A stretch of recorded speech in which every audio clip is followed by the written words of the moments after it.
اهلا وسهلا بكم في لقاء جديد على كبسولة بيزنس.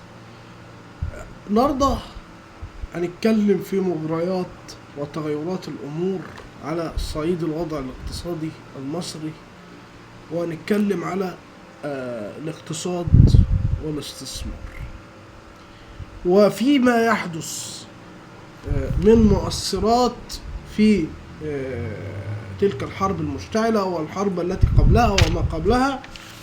التحول الهام في المنطقة في الوطن العربي يفرض علينا أن نفهم،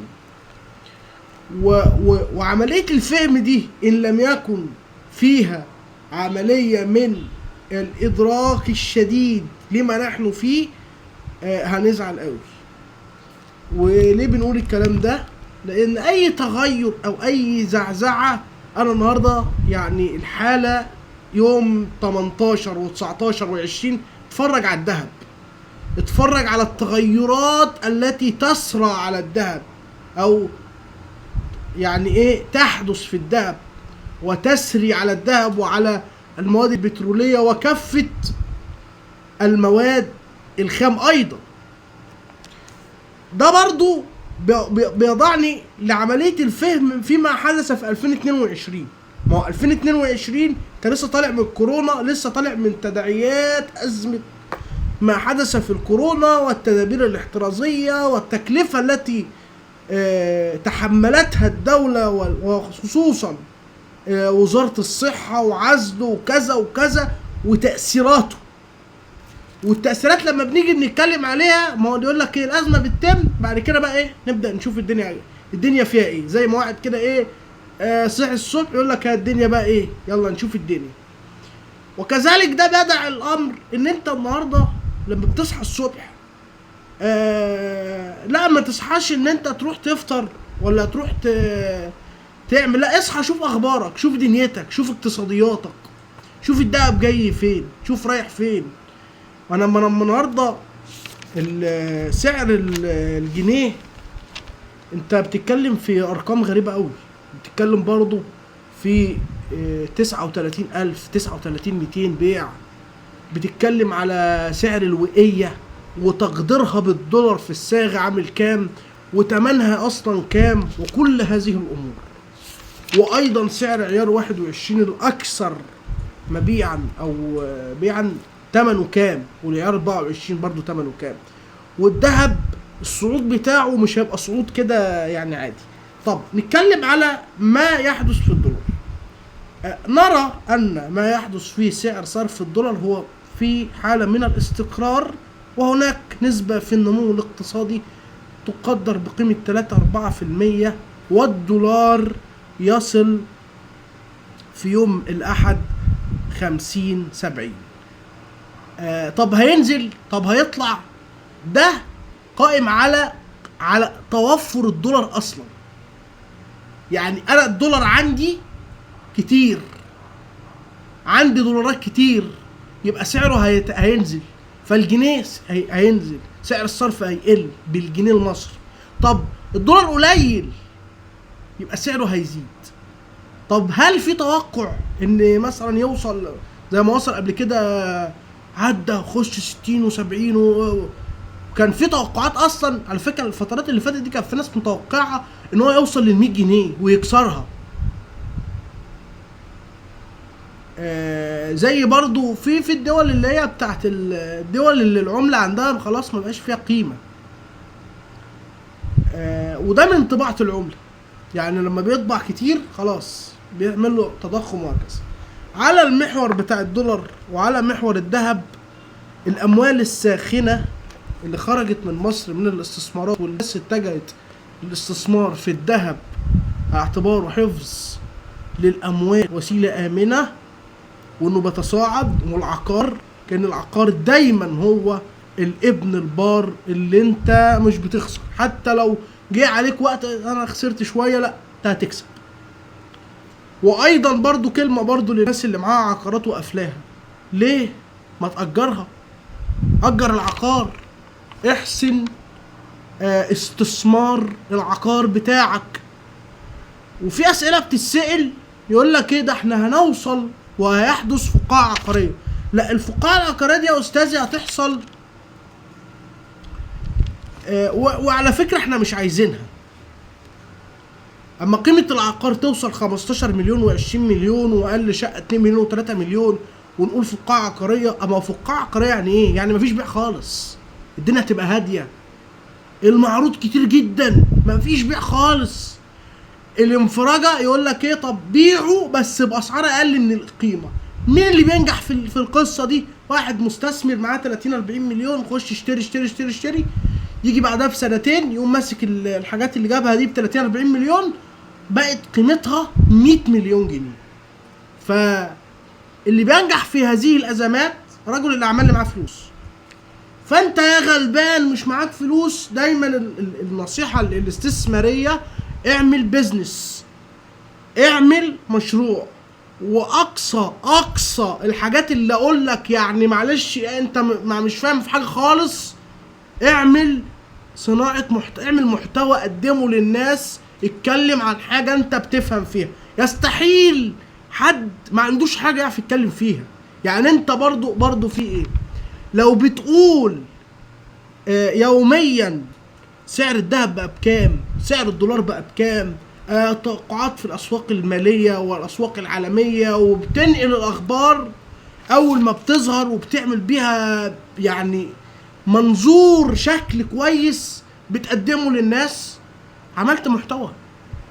ده برضو محتوى. انك تعمل اسعار العربيات ده محتوى، انك تعمل اسعار اسهم البورصة ده محتوى.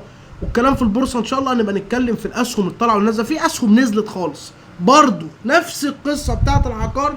هيجي مستثمر معاه 150 مليون جنيه، انزل اشتري الاسهم اللي انا شايف ان هي صغيرة خالص، وبيتسمى الميكر، متخذ القرار او صانع القرار اللي متحكم في سوق المال. بيخش مش السوق يعني بالظبط، اللي معاه فلوس، اللي يملك انه يحول فلوسه اسهم اسهم اسهم اسهم، يصبر على نفسه كام سنة يلاقي نفسه بعد كده ال100 مليون اللي دخلوا طلعوا له 2 يعني 200 مليون 300. في ارقام بتبقى مدهشة.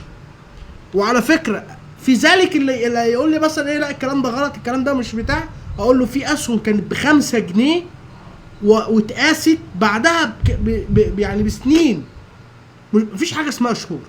يعني لما تيجي تكلمني في سهم ب5 جنيه هيبقى ازاي ب35؟ مفيش حاجه اسمها شهور تجيب الرقم ده. في ازمه مثلا زي اللي بتحدث في حرب اسرائيل وايران ممكن وبقول لك ممكن، مش بقول لك ايه هتحدث، لا، كلامنا لازم يبقى يعني ايه بالظبط. في سنين، في سنتين 3 ال5 جنيه 35 جنيه، بس هو معاه اسهم كتير. انت لو دخلت جبت اسهم انا هجيب كام؟ جيب 1000 سهم 2000 سهم. هو مش بيخش ده ممكن ياخد نص اسهم الشركة اصلا. بس في الصعود بتحقق له ربح وبتحقق له استثمار كويس، وبيبيع في الخبر. يعني الخبر بتاع البورصة ارتفعت يروح يقوم بايع، وبيشتري في اثناء الازمات، وعارف وقته. طبعا دي ليها علاقة بالتحليل المالي وتحليل المحاسبي للشركات والتحليل بتاع الايرادات والمصاريف بتاعت الشركة وتحليل الاحتياط النقدي بتاعها والاصول المالية والشهرة بتاعت الشركة ووجهة نظره. ما هو اللي رايح يعمل الكلام ده يا جماعة مش معلش ابن امبارح، مش برضو اللي هو واحد كده معاه 3-4 مليون جنيه داخل كده يلا. انا مثلا واحد باع شقة قال لك انا اخش اسمر في البورصة. ده واحد بقاله مثلا في السوق 40 سنة 30 سنة، عارف الدنيا، عارف اللي بيطلع ايه واللي بينزل ايه وامتى الدولار وما تستعجبش انه ممكن يكون عارف محللين بيدوله قرار صائب وبيدفع حق هذا القرار. يعني القرار بتاعه قرار مبني على وضع حقيقي وتحليل مالي دقيق جدا، وعلى وضع اقتصادي كويس ومتماسك، بيعرف امتى في النقطة دي هكسب، في النقطة دي هشتري، النقطة دي هبيع، في النقطة دي هحقق الفرق، في النقطة دي هطلع بقى الربح بتاعي وابقى باشا. في النهاية في النهايه انا شايف ان الوضع الاقتصادي وامور السياحه زادت بشكل كبير جدا.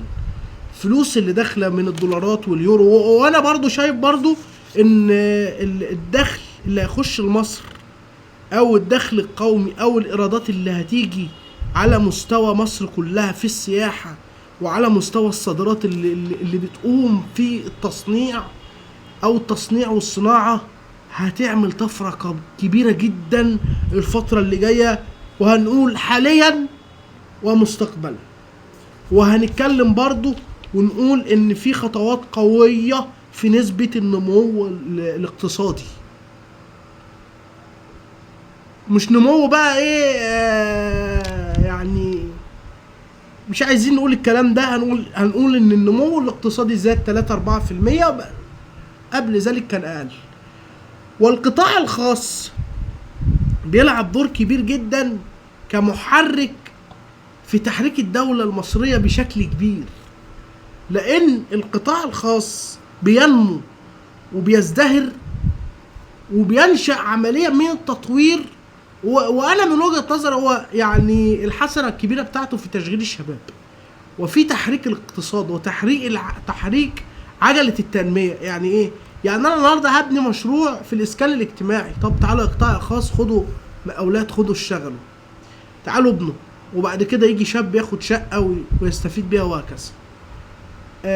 حتى الكلام اللي بيقول لك ده الشقة بقى بمليون جنيه في الاسكان، اقول لك اشتريها من الاسكان بمليون، ولا اقول لك على حاجة لو ب2 مليون اشتريها، لان في شقق تانية في التجمع وبيت الوطن والنرجس وكذا وكذا المتر وصل ل2000، وصل ل22,000 جنيه و25,000 جنيه، في حاجات ب30,000. فما ما تحسسنيش ان انا بقول لك مستحيل، انا بقول لك الصح، انا بقول لك الصح. اشتري في الاسكان، اشتري في مش الارخص، اشتري في الافضل استثماريا افضل، لان ده هيصب في مصلحتك انت في النهايه، مش في حد تاني. والاتجاه برضو في حته زياده الطلب على العقار، انا برضو بتوقع ان الطلب على العقار هيزيد لما الاسعار تتظبط في حالها شويه. ما اتكلم النهارده اقول متر ب 22,000 جنيه و23,000، مين هيشتري؟ يعني انا لو بحسبها يعني 22 مليون جنيه 100 متر، 30 مليون، حاجات ب45 مليون في التجمع. وفي نفس هذا الوقت الشقه في شبرا بكام، في المرج بكام، في المطريه بمليون جنيه ومليون و200 ومليون و300. وفي حاجات اصلا يعني الراجل اللي بيبيعها لك مش عايز يديها لك اصلا، بيتنك عليك. وليه بقى؟ هو يقول لك انا معايا عماره فيها 3-4 شقق، مصلحته في الفتره دي، لان لما بيشوف في تأثير على سعر الذهب، سعر العقار، سعر المواد البترولية، سعر الغاز الطبيعي، سعر كل حاجة هيتغير، سعر السلع كلها بتتغير في الأزمات، هيبص يقول لك ايه؟ لا انا اصبر شوية، ما انا ابيع دلوقتي، هبيع ب1100، هبيع على عتبة صغيرة، ما انا اصبر وابيع على عتبة عالية، ما انا اصبر اشوف تصحيح الذهب هيوصل لكام. ما ممكن الذهب دلوقتي وقف لي عند اسمه ايه ده، وقف لي عند 5000 6400 و5200 وكل الكلام ده. ما هو اكيد هيزيد، يعني اكيد هيزيد.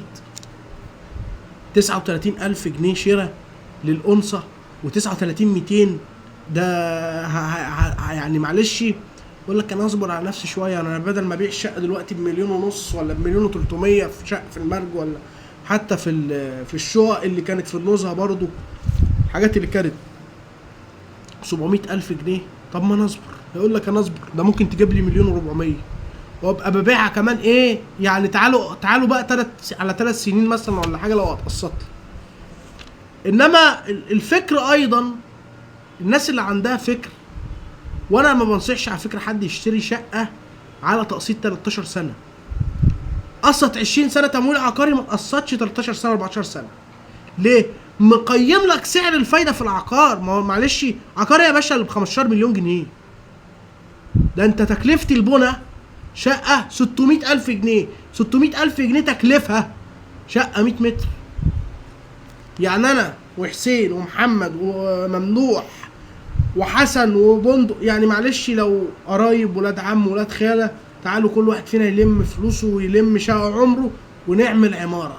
اسمنا قعدنا في عماره، الشقه طوف عليه بكام؟ 600,000 700,000 يا عم، قول مليون جنيه، بس انت اللي انشأت هذه العماره، انت اللي عملت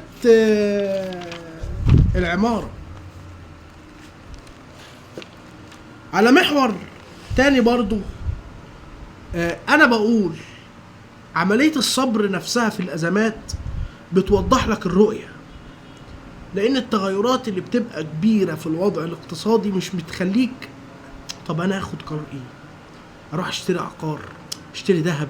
ماشي، النصيحة ان انا اشتري عقار وذهب، بس انا عايز اصبر واتأنى. التصحيح كويس، التحليل كويس، وكذلك برضو اللي داخل يعمل مشروع في الاوقات دي انا ما انصحك تعمل مشروع من بيتك، مفيش عندك مصاريف خالص، ولا ايجار ب6000 ولا ب7000 ولا كهرباء ولا ميه ولا، لا، انزل هات بضاعه واشتغل صح وبيع واعمل وامشي ورقك صح واعمل ضرايب صح ودنيتك صح واعمل مشروعك من بيتك. هتروح تعمل مشروع دلوقتي. وكذلك ايضا انا شايف برضو في اتجاه كبير جدا في عمل مزارع الانتاج الحيواني ومزارع الانتاج السمكي او الاستزراع السمكي زي ما بيسمى، ان في ناس عايزه تخش في القطاع ده من الشباب وعايزين يشتغلوا حتى في تربيه الدواجن. عايزه الناس تفتح مزارع، عايزه الناس تعمل مشاريع ولا بتاع. حاول على قد ما تقدر خليك تجاريا، اشتغل تجاره اونلاين او اشتغل افيليت ماركتنج، ما تديش مخاطره بشكل كبير وامشي تحسس خطواتك. يعني معايا 100,000 200,000 ما اروحش اجيب بيها بضاعه كامله، ما اروحش ارمي نفسي ستوك كامل اجيبه، ما اروحش اجيب حاويه نص حاويه، لا يا جماعه، يبقى في عمليه من عمليه الرشد في البيزنس كده. ما هو ماشي المخاطره الكبيره بتجيب ربح كبير، بس المخاطره بدون معرفه بتجيب خساره كبيره، واللي مش ايده في السوق مش هيبقى فاهم حاجه. تعرف ايه؟ لان اللي بيسالك برضو هو برضو مش فاهم، او لما تروح لواحد خبره تقول له مثلا عايز اعمل مشروع مزرعه سمك، مزرعه فراخ، مزرعه انتاج حيوان، اجيب عجول ولا اعمل مشروع تسمين العجول. مشروع تسمين العجول بيكسب كويس جدا بس عايز واحد محترف، واحد في التربيه والنظافه والعلاجات والحاجات البيطريه، كل الكلام ده يبقى فاهمه. يعني معلش يبص للحاجه اللي قدامه دي فيها كذا، روح هات الدواء الفلاني وعالج. هي دي الخبره يا باشا. وانت مش هتاكل بس ولا شرب بس، وارد يحصل حاجه، وارد يحصل مرض، وارد يحصل مثلا حمى، وارد يحصل لك حاجه في الجلد، وارد يحصل لك حاجه في الامعاء. كل القصص دي كل ده بيحطك قدام. لا يا جماعه، ما تخش استثمار او مشروع او تجاره بدون ان تتحسس خطواتك وتحسب حسبتك مش دراسه جدوى بس، لا، تدرس السوق وتكلم ناس في السوق ويبقى ليك حد يعني مرشد، واحد عامل زي الايه التور جايد، واحد بيديلك اعمل كذا، اشتري المنتج الفلاني، اتحرك بالطريقه الفلانيه، تعالى يا باشا ورقه وقلم، تعالى نعمل كذا، تعالى نسوي كذا. وده هيخليك يعني مش طبعا ده يا جماعه الحاجات دي برضو مش بتخلي الخطر او المخاطره في صفر، لا، بس على الاقل انا داخل عامل حسابي ان في مخاطره. يعني لو هي هبقى مخاطره 100% وانا داخل غشيم كده بدماغي، وبنشوف ناس كده وقصصهم يتعمل بيها محتوى على فكره. يعني واحد فاضي يقول لك انا هاخد الحاجات دي واقعد بقى اتكلم مع الناس. واحد عمل مشروع ودخل بفلوس كتير وخسر سبب قله الخبره، وواحد قال له هتكسب 60,000 جنيه في الشهر وعمل جاب الحاجه وهكذا. بس هنا برضو احنا برضو يعني ايه، خلي بالك، تمهل، احسب خطواتك. لو مشروع تمنه 50,000 جنيه خش ب25. اسمك لو ال50 كلهم راحوا انت هتبقى قاعد على الحديد يا باشا. وبعدين الكلام ده لمين؟ لواحد شاب لسه اصلا بيبدأ، فهو مش لا يحتمل. انت هتعمل 50,000 كم مرة اصلا؟ او 100,000، يعني انت معاك 100,000 50,000 تعملهم كم مرة؟ هتعملهم امتى؟ فتحسس خطواتك وامشي على مهلك، اتحرك على مهلك. وعلى فكرة مفيش حد سبقك.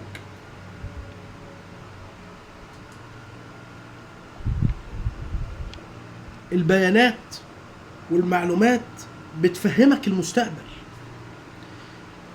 وإلا يعني برضو المستقبل لا أحد يملك استشراقه، أو إنه يقول لك ده هيحصل قدام كذا، بس ممكن نكون على الأقل مجهزين نفسنا ورايحين دارسين الكلام، فاهمين. وإن شاء الله هنتكلم على التأثير على محتوى البورصة والتغير القادم في المنطقة وتأثيره على كافة المحتويات فيما يخص الشأن بتاعنا احنا. وربنا يكرم ان شاء الله ويوفقنا. بس نصيحتي والتالت مرة بتكلم برضو بقول تمهل في اي خطوة او استثمار او اي حاجة. الفرص كلها موجودة بس ما تستعجلش. السلام عليكم.